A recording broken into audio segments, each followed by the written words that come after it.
ఉపరాష్ట్రపతి బాధ్యతల నుండి ధన్ఖడ్ తప్పుకున్న తర్వాత ప్రస్తుతం ఢిల్లీలో కొన్ని ఆసక్తికరమైన పొలిటికల్ ఈక్వేషన్స్ నడుస్తూ ఉన్నాయి. ఆయన ఎందుకు రాజీనామా చేశారు అనే దాని చుట్టూ ఒక చర్చ జరుగుతూ ఉంటే, మరొక వైపు కొత్త ఉపరాష్ట్రపతి ఎవరు కాబోతున్నారు అని కొన్ని పేర్లు సర్క్యులేట్ అవుతూ ఉన్నాయి. ఈ క్రమంలో కొత్త ఉపరాష్ట్రపతి నితీష్ కుమార్కి చెందిన జనతాదళ్ యు నుండి అవకాశం ఇవ్వబోతున్నారు అని, ఒకానొక దశలో బీహార్ ముఖ్యమంత్రి రేస్ నుండి నితీష్ కుమార్ను తప్పించేందుకు ఆయనను ఉపరాష్ట్రపతి పీఠం మీద కూర్చోబెట్టాలి అని చెప్పి బీజేపీ ఆలోచించింది అని, కానీ నితీష్ కుమార్ అందుకు సిద్ధంగా లేరు అని వార్తలు వచ్చాయి. అందుకని చెప్పి ప్రస్తుతం డిప్యూటీ రాజ్యసభ చైర్మన్గా ఉన్నటువంటి హరివంశ్ నారాయణ్ని ఉపరాష్ట్రపతిగా కూర్చోబెట్టారు. ఉపరాష్ట్రపతి అంటే రాజ్యసభ చైర్మన్ అవుతారు కదా,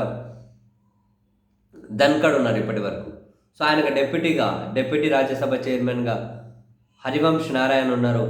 ఆయనకే ప్రమోషన్ ఇచ్చి ఉపరాష్ట్రపతిని చేస్తారు అనే చర్చ నడుస్తూ ఉండగానే ఒకవైపు, మరొక వైపు ఉపరాష్ట్రపతిగా దక్షిణ భారతదేశానికి చెందిన వ్యక్తిని నియమించే అవకాశం ఉంది అని, కాంగ్రెస్లో ఉన్నటువంటి శశి థరూర్ని బీజేపీలోకి చేర్చుకొని ఆయనను ఉపరాష్ట్రపతి చేసే అవకాశాన్ని కొట్టిపడేయలేము అని చెప్పి ఒక చర్చ నడుస్తూ ఉంది.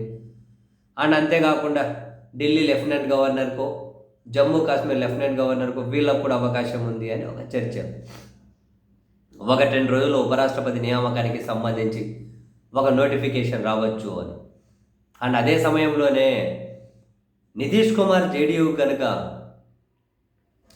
అవకాశం వస్తే, ఇప్పుడు కేంద్ర కూటమిలోనే కీలక భాగస్వామిగా ఉన్న తెలుగుదేశం పార్టీ, చంద్రబాబు గారి పార్టీ కూడా కేంద్రం ఒక ఆఫర్ ఇవ్వబోతుంది అని, ఒక పదవి ఇవ్వబోతుంది అని, అది లోక్సభలో డిప్యూటీ స్పీకర్ దక్షిణ భారతదేశానికి ఇవ్వాలి అని చెప్పి నిర్ణయం తీసుకున్నారు. అది తెలుగుదేశం పార్టీ ఎంపీని, లోక్సభలో తెలుగుదేశం పార్టీకి 16 మంది ఎంపీలు ఉన్నారు, 2 కేంద్ర మంత్రులుగా ఉన్నారు. అంటే రాష్ట్రం నుంచి 2, ఒకరు బీజేపీ, 2 ఉన్నారు టీడీపీ నుంచి కూడా, రామ్మోహన్ నాయుడు అండ్ గుంటూరు ఎంపీ ఉన్నారు కదా, ఏదో ఆయన పేరు. 2 టీడీపీ నుంచి, ఒకరు బీజేపీ నుంచి ఉన్నారు ఆంధ్రప్రదేశ్లో. సో 16 మంది టీడీపీ ఎంపీలలో 2 కేంద్ర మంత్రులు పోతే ఇంకో 14 మందిలో ఒకరు లోక్సభలో డిప్యూటీ స్పీకర్ కాబోతున్నారు అని. సో ఢిల్లీలో అయితే ఈ చర్చ జరుగుతూ ఉంది. ఇంతకుముందు టీడీపీకి చెందిన జీఎంసీ బాలయోగి గారు స్పీకర్ చేశారు. ఇప్పుడు బహుశా డిప్యూటీ స్పీకర్ తెలుగుదేశం పార్టీకి ఇస్తారేమో అంటే ఢిల్లీలో జరుగుతున్న చర్చ. సో ఓవరాల్గా 2 రోజులు అయితే ఎవరు ఉపరాష్ట్రపతి, ఎవరు డిప్యూటీ స్పీకర్ అనే దాని మీద క్లారిటీ రావచ్చు.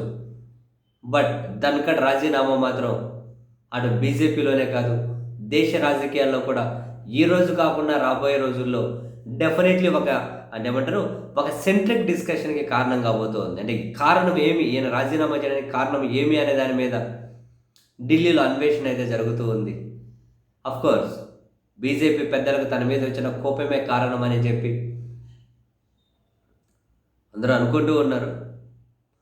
రీజన్ ఏంటో తెలియదు కానీ బట్ ఉన్న పలంగా అయితే రాజీనామా చేసి వెళ్ళిపోయారు.